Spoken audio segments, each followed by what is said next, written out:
Pinaubayan na raw ni Pangulong Bongbong Marcos sa Kongreso ang desisyon sa tuluyang pagbasura ng impeachment complaint laban sa kanya. Live mula sa TV5 Media Center, nangungun sa balita si Rainiel Pawid. Rainiel, may agam-agam pa ba si PBBM na uusad pa itong impeachment complaint laban sa kanya o totally okay na siya?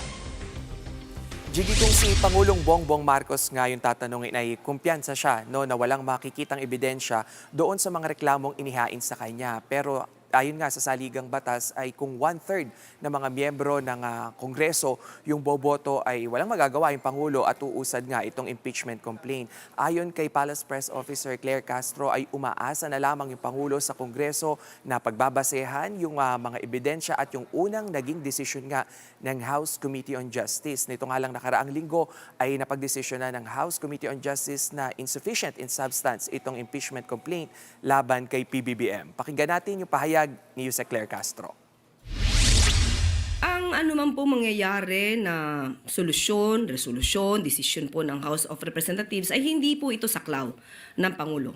Pero umaasa po ang Pangulo na kahit na po ang sinasabing impeachment ay isang political tool, umaasa po siya na ang mga miyembro po ng House of Representatives ay maaayon lamang kung anong ebidensya na naipakita at naging discussion sa Committee on Justice. At ang Pangulo po mismo, sa sarili niya, kumpiyansa siya na wala po siyang ginawang anumang impeachable offense.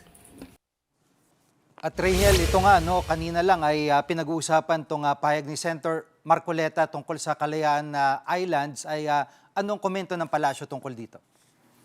Jiggy, naging matigas nga yung palasyo dito naman sa usapin ng territorial dispute sa pagitan ng China at ng Pilipinas. Sabi daw ng Pangulo ay kailangan protektahan yung mga teritoryong sa Pilipinas naman talaga. Pakinggan natin ito.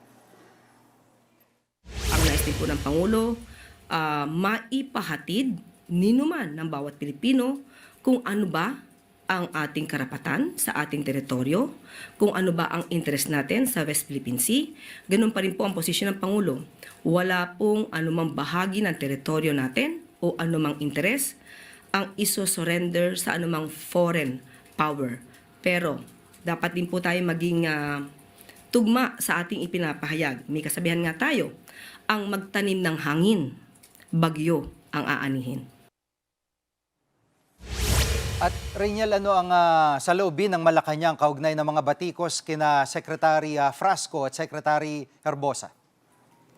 Jiggy, buo pa rin naman daw yung tiwala ng Pangulo dito nga sa dalawang kalihim. Nitong nakaraang linggo, itong si Tourism Secretary Frasco ay pinotaktingan ng kontrobersiya at ng ilang pambabash, lalong-lalo na sa social media, matapos ngang bumalandra yung kanyang larawan sa ilang mga tourism campaign material. Ito namang si Secretary Herbosa ay nasangkot din sa iba't ibang katiwalian, partikular na dyan yung sa kanyang self-promotion daw dito nga sa pagiging radio anchor nito. Pero sa kabila ng mga yan, sabi ng Malacanang ay nananatiling spekulasyon nga yung pahayag ng dissatisfaction umano ng Pangulo dito nga sa dalawang kalihim. At nitong nakaraang linggo lang din ay una nang sinabi nitong palasyo na walang mangyayaring rigudon o balasahan sa hanay ng cabinet secretaries. Jiggy.